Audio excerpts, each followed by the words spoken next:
The list of rules was laminated. That detail stuck with me from the first night. Not the 12 items on the list, not the building itself, with its humming fluorescent corridors and its smell of industrial solvent and something underneath that I couldn't name, but the lamination. Someone had taken the time to make the rules permanent, waterproof, difficult to destroy. That's not what you do with a list of reminders about locking gates and checking fire exits.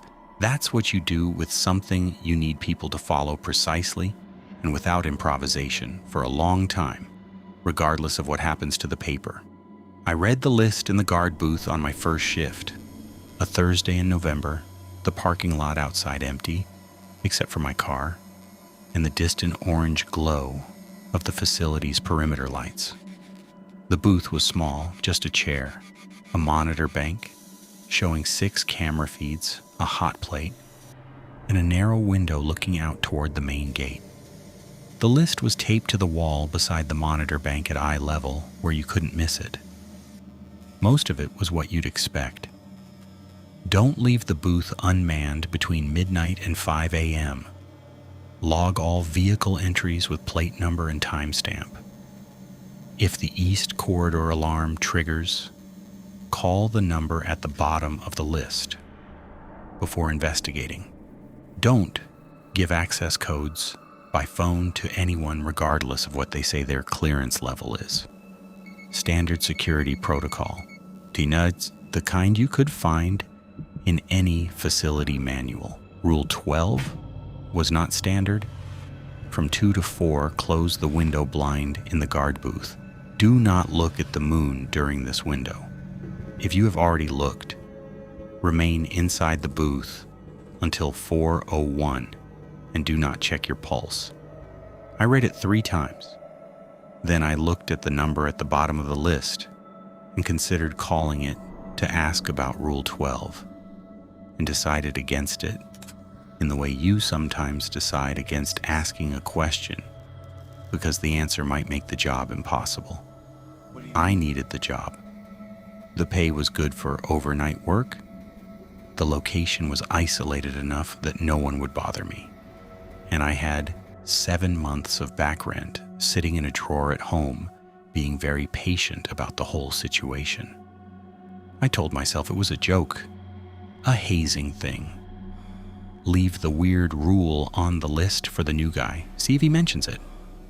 I told myself this, and I almost believed it. And at 1:55, I closed the window blind and sat in the booth and watched the monitors until 4:01, like the list said.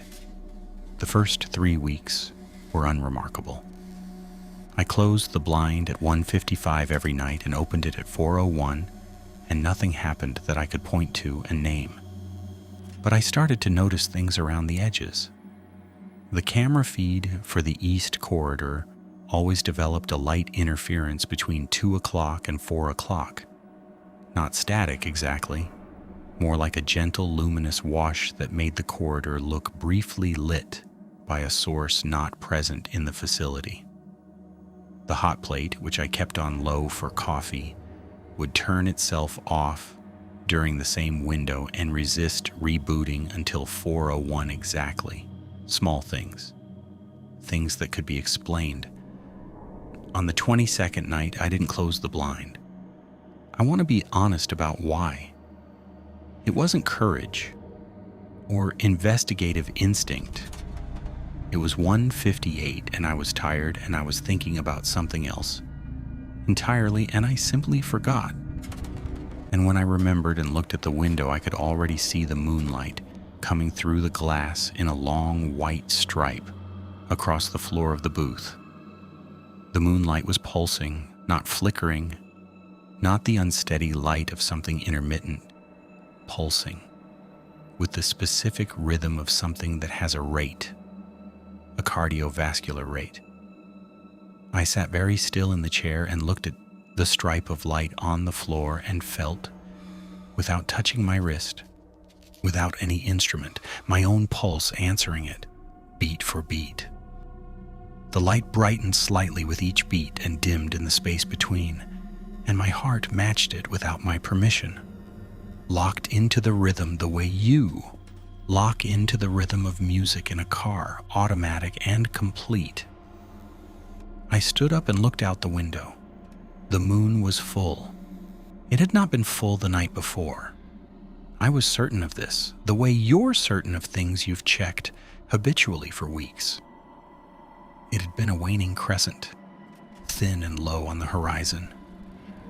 Now it sat high and full and enormous, larger than a full moon has any business being. And the light it put down on the parking lot was too sharp, casting shadows with the hard edges of midday shadows, and something about the surface of it was wrong. I understood what was wrong in stages. The first stage, the texture was wrong. Not the flat, cratered surface of the moon I had looked at my whole life. This surface had depth, had contour, had the complex folded topography of something biological. The second stage, the shape was wrong. Not perfectly circular, pretty elongated at the sides, tapered with a specific and unmistakable geometry that my brain resisted naming for as long as it could. The third stage, the geometry resolved, and what I was looking at was a lid, an eyelid, enormous, filling a quarter of the visible sky, closed. The lashes, if that was the right word for the dark fringes at its edges, extending into the upper atmosphere like the arms of a weather system. It was closed. And as I stood at the window of the guard booth at 2:11 on a Tuesday in December, it began to open. The motion was slow, glacially, cosmically slow, the way tectonic motion is slow when you understand intellectually that it's happening, but can't see it in real time. But I could see this. The lid drew back from the bottom edge in a movement that was unmistakably deliberate, unmistakably conscious, and beneath it, in the space where the white surface of the moon had been, was a dark that was not the dark of space. Space has stars. This dark had nothing. It was the dark of an interior, of something organic, of a place that had never had light in it, because light had never been its purpose, and it was looking at me. I don't mean that the way you mean it when you say a camera is pointed at you. I mean that the act of being perceived by it was physical, a pressure behind my sternum, behind my eyes, a sensation of being itemized with perfect thoroughness, cataloged in a language I had no access to. I stood at the window for what my phone later told me was 44 seconds. I know this because I checked when I sat back down, when the booth door was closed, and the blind was drawn, and I was sitting on the floor with my back against the wall and my hands pressed flat on the linoleum. My pulse was 41 beats per minute. My resting heart rate is 68. The list said, "Do not check your pulse." I think now that the instruction exists not to prevent you from knowing your pulse has changed, but to prevent you from understanding, in a concrete and measurable way, what has synchronized with it. Because knowing, having a number, a rate, a thing you can write down and look at, is worse than not knowing. The number sits in your head and asks to be explained, and there is no explanation that keeps everything else intact. I finished the shift, I drove home, I slept until noon, and woke up with the specific blankness of someone whose mind has decided overnight to not think about a thing directly, but only around its edges. I went back the next night, and the night after. I closed the blind at 1:55 now.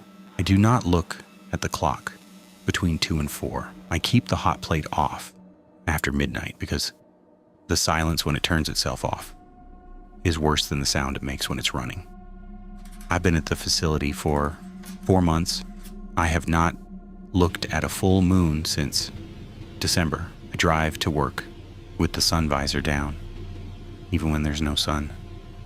I move my bathroom mirror so it doesn't face the window. Last week I found a notebook in the booth storage drawer, under a stack of old incident logs. It belonged to a previous guard, initials TK, dates running from March to September of 3 years ago. Most of it was routine log entries. The last page was different. 3 lines, no date. It was open all the way tonight. I saw what was behind the lid. You are not going to understand this. It was looking at something else. We are not what it's looking for. This should be more reassuring than it is. I put the notebook back in the drawer. I taped the laminated list a little straighter on the wall. I closed the blind at 1:55. I do not check my pulse